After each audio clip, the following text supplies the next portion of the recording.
अस्सलाम वालेकुम गाइस, क्या हाल है आपके। आई होप आप सब ठीक होंगे। और जिन लोगों ने 2022 का एग्ज़ाम दिया उनका भी उनके लिए भी रिव्यू है ये, और जो नेक्स्ट इंशाल्लाह देंगे 2023 का, और उनके लिए भी है ये वीडियो आज की। तो मैं इसको रिव्यू CSS 2022 का जो पेपर आया था, एग्ज़ाम आया था, उसको हम आज रिव्यू करेंगे कि कौन कौन से सवाल आए, कौन से टॉपिक्स थे, और उनको हमने कैसे अटैम्प्ट करना था, और जो चैनल जिस पे आप मुझे फॉलो कर रहे हैं उस पे मैंने क्या क्या चीज़ें आपको प्रोवाइड की हुई थी कि अगर आपने उन चीज़ों को देखा होता तो आई एम श्योर कि आप वो सारे सवाल जो हैं वो अटैम्प्ट कर सकते थे। और मज़े की चीज़ ये है कि जिस तरीके से सवाल आए हैं मैंने उन्हीं टॉपिक्स के साथ ये वीडियोस डाली हुई हैं। तो जिन लोगों ने एक दफ़ा भी वो वीडियो देख ली होगी तो आई एम श्योर कि उन्होंने वो क्वेश्चन ज़रूर अटैम्प्ट किए होंगे। तो let's start from first question. कि पहला सवाल जो है वो multi disciplinary nature of gender studies है, और ये पहले भी एग्ज़ाम के अंदर आ चुका है। तो ये सवाल तो बहुत ही आसान था, और मैंने अपने इस जेंडर स्टडीज़ के अंदर भी जहाँ पर मैंने एक्सप्लेन किया है वेमेन स्टडीज़ और जेंडर स्टडीज़ को का के दरमियान डिफरेंस बताया है, वहाँ पर मैंने multi disciplinary nature gender studies की एक्सप्लेन की हुई है। तो एक तो वो लेक्चर जिसने देखा, और इसके अलावा अगर किसी ने ये सारे लेक्चर्स मेरे देखे होते तो वो वैसे ही ये सवाल देखते ही उसको अटैम्प्ट कर सकता था कि मल्टी डिसिप्लिनरी नेचर जो है जेंडर स्टडीज़ की, कि जेंडर स्टडी, अब देखें अब वुमेन स्टडीज़ क्या है, वो क्या करती है कि वो सिर्फ वेमेंस के बारे में बात करती है, वो वेमेन के बारे में बात करती है, उनके इश्यूज़, उनके राइट्स, ये तमाम। जबकि जेंडर स्टडीज़ क्या है, ये सोशल, इकोनॉमिक, पॉलिटिकल हर तरीके से बात करती है। सोशल राइट्स क्या हैं जेंडर्स के, इकोनॉमिक राइट्स क्या हैं, इनको प्रॉपर्टी राइट्स दिए जा रहे हैं, इनको इनहेरिटेंस दिए जा रहे हैं। जो ट्रांसजेंडर्स हैं उनके लिए क्या है, देखें इवन के उन्होंने क्यूर थ्योरी तक एक्सप्लेन की हुई है जेंडर स्टडीज़ के अंदर, कि जो हैं वो लेस्बियंस हैं, गेज़ हैं, उनके लिए क्या है, उनके इश्यूज़ क्या हैं, उनको उसने रिजॉल्व कराने की कोशिश की है। तो इसी तरीके से ये मल्टी डिसिप्लिनरी नेचर है किसकी, जेंडर स्टडीज़ की। इसका स्कोप बड़ा वाइड है, नैरो स्कोप नहीं है इसका। तो मतलब हर तरीके से जो काम जेंडर स्टडीज़ के अंदर हुआ है वो वुमेन स्टडीज़ के अंदर वो तमाम काम नहीं हुए हुए थे, तो फिर जेंडर स्टडीज़ ने उन सारी चीज़ों को पूरा किया है। तो ये मल्टी डिसिप्लिनरी नेचर थी जो कि मेरे उस चैनल के ऊपर आपके लिए मैंने प्रोवाइड की हुई थी। फिर any two western school of thoughts about feminism in Pakistan in detail. ये सवाल अगर आपको नहीं भी आता, और पहले भी आप मुझे कंफर्म नहीं है कि ये सवाल आया है या नहीं है, तो इसको अगर आप छोड़ भी देते तो ये जो सवाल था question number 3, first and third wave of feminism, ये तो डायरेक्ट सवाल थे। जिसने फर्स्ट और थर्ड वेव फेमिनिज्म कहीं से भी पढ़ी हुई थी, लेकिन ये डिपेंड करता है क्या जहाँ से आपने पढ़ी थी वहाँ पर इतनी डिटेल प्रोवाइड की गई थी कि आप 20 नंबर का सवाल ये अटैम्प्ट कर सकते। तो ये एक इम्पॉर्टेंट चीज़ है। तो मैंने अपने चैनल के ऊपर वो तमाम चीज़ें डाली हैं जो कि फ़र्स्ट और थर्ड वेव से रेलेवेंट हैं। तो अगर आई होप कि अगर आपने वो की वीडियो देखी होती तो आप ये सवाल ज़रूर अटैम्प्ट कर सकते थे। 100% आप ये क्वेश्चन अटैम्प्ट कर सकते थे। Question number 3, first third wave, बहुत इन डिटेल। फर्स्ट वेव के अंदर मैंने सारी चीज़ें बताई हैं, किस तरीके से सफरेज मूवमेंट चली।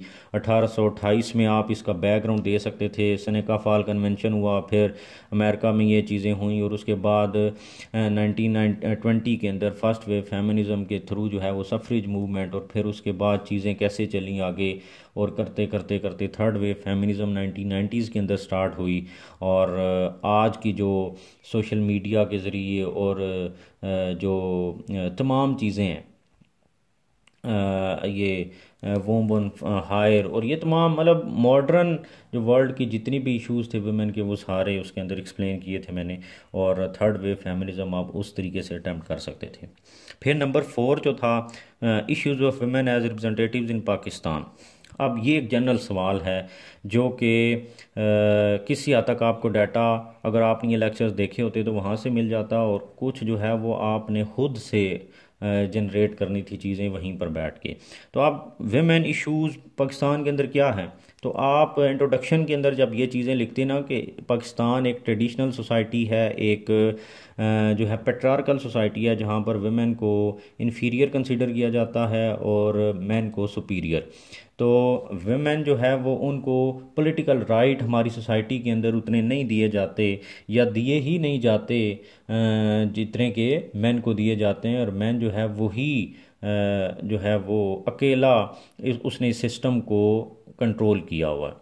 तो इस तरीके से आप जब ये सवाल अटैम्प्ट करना शुरू करते तो आगे जाके फिर आपके पास डिटेल आ जाती कि वेमेन के पास रिप्रेजेंटेशन ही इक्वल रिप्रेजेंटेशन नहीं है। फिर हमारी सोसाइटी के अंदर कितनी वेमेन हैं जो डायरेक्ट इलेक्शन से जीत कर आती हैं। वेमेन के लिए इसीलिए कोटाज रखे गए हैं कि उनको लोग इलेक्ट नहीं करते डायरेक्ट इलेक्शंस के अंदर, तो जिसकी वजह से उनको रिप्रेजेंटेशन देने के लिए कोटाज दिए गए हैं। तो इसी तरीके से बाकी चीज़ें आप लिख सकते थे। तो ये एक जनरल सवाल था जिसको आप कर सकते थे और इसमें नंबर भी आ जाने थे अगर आप उसमें एग्जांपल्स वगैरह डालते और ये सारी चीज़ें। तो रिप्रेजेंटेटिव इन पाकिस्तान ये एक जनरल सवाल आ गया। फिर फेमिनिस्ट मूवमेंट्स इन पाकिस्तान, बिल्कुल इसी हेडिंग के साथ मैंने अपने चैनल के ऊपर इस प्लेलिस्ट में दिया हुआ है ये जो इस 2022 के अंदर सवाल है, फेमिनिस्ट मूवमेंट्स इन पाकिस्तान। तो अगर आपने वो लेक्चर देखा होता तो आई होप के और जिन लोगों ने ये एग्ज़ाम से एक हफ़्ता पहले मैं देख रहा था कि उसके अंदर एनालिटिक्स के अंदर कि जिन लोगों ने ये सवाल देखा है उन्होंने रिव्यू भी दिए हैं, अपने फीडबैक दिए हैं कि आपने बहुत अच्छा लेक्चर बनाया है, और आई होप कि उन्होंने ज़रूर ये सवाल अटैम्प्ट किया होगा। तो फेमिनिस्ट मूवमेंट्स इन पाकिस्तान, पहले मैंने उसको बताया हुआ है कि वो इश्यूज़ क्या हैं, जैसे कि किस तरीके से लीगली जहाँ पर लॉ मेकिंग होती है पार्लियामेंट के अंदर क्या किस तरीके से फेमिनिस्ट मूवमेंट चलाई गई, डोरी और ये ब्राइडल गिफ्ट के ऊपर रिस्ट्रिक्शंस लगाई गई।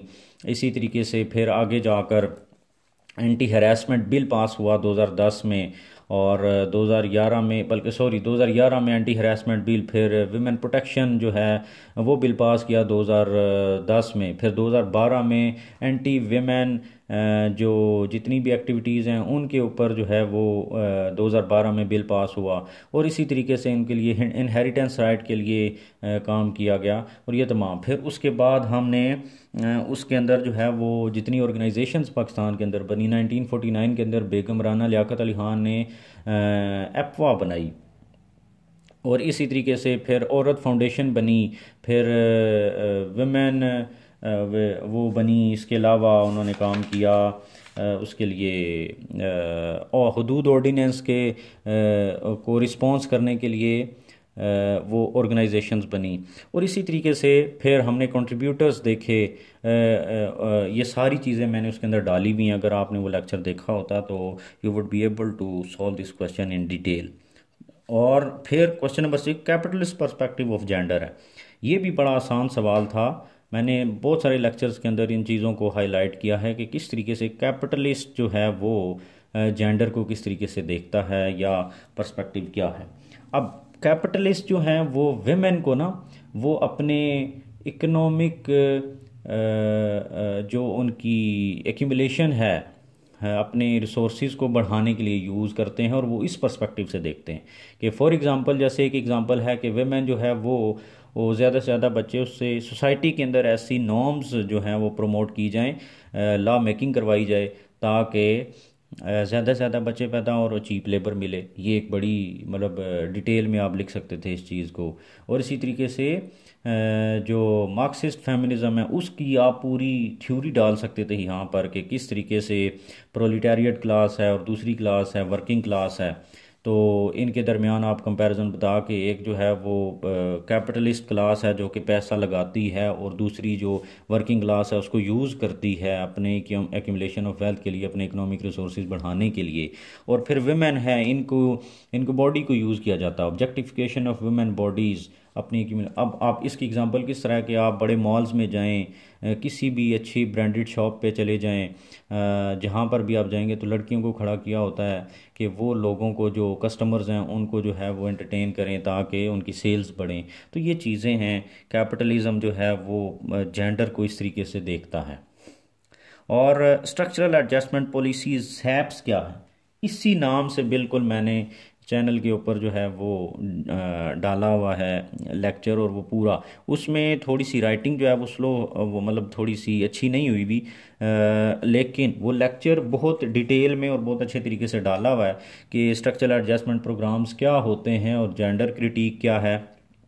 कि ये जो है ना बेसिकली वो कंडीशंस होती हैं, these are those conditionalities which are placed in front of the lender countries by the international commercial institutions. For example जैसे कि पाकिस्तान आजकल IMF और वर्ल्ड बैंक के पास जा रहा है और उनको कह रहा है कि हमें पैसे दे दो भाई, वो कहते हैं नहीं, हमारी ये कंडीशंस हैं, पहले ये पूरी करो, पेट्रोल इतना महंगा करो, डीजल इतना महंगा करो, बिजली के ऊपर सब्सिडीज़ ख़त्म करो, इसके अलावा जिस सेक्टर के अंदर सब्सिडीज़ हैं वो ख़त्म करो, रुपया इतना डीवैल्यू करो जो है, इसके अलावा जो आपकी इंटरनेशनल जो आपकी सॉरी स्टेट बैंक है उसको इंडिपेंडेंट करो, मॉनेटरी पॉलिसी हमारे वाले करो। मतलब ये डिफरेंट कंडीशंस हैं जो सैप्स जिनको हम बोलते हैं, जो कि इंटरनेशनल कमर्शियल ऑर्गेनाइजेशन जो हैं वो रखते हैं उस गरीब मुल्क के सामने जो उनसे पैसे लेने जाता है।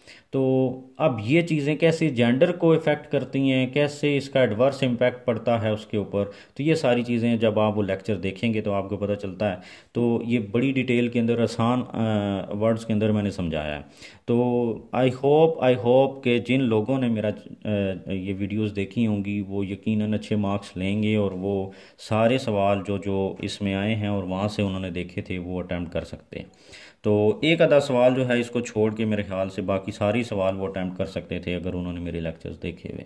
तो ये था आज का लेक्चर, और इसी तरीके से मैंने बाकी लेक्चर्स भी US हिस्ट्री के बनाए हैं, इसी तरीके से पब्लिक एडमिनिस्ट्रेशन है, क्रिमिनोलॉजी है और बाकी चीज़ें हैं, और उनमें से भी इसी तरीके से मैं रिव्यू दूंगा आपको, तो आपको पता चलेगा कि कितनी डिटेल के अंदर और हेल्पफुल चीज़ें पड़ी हैं इस चैनल के ऊपर आपके लिए। तो ये था आज की वीडियो, और अगर आपको मेरी चैनल पसंद आया है, मेरे रिव्यूज़ और मेरी लेक्चर्स पसंद आ रहे हैं, तो मेरे चैनल को सब्सक्राइब भी करें और शेयर भी करें। Thank you very much.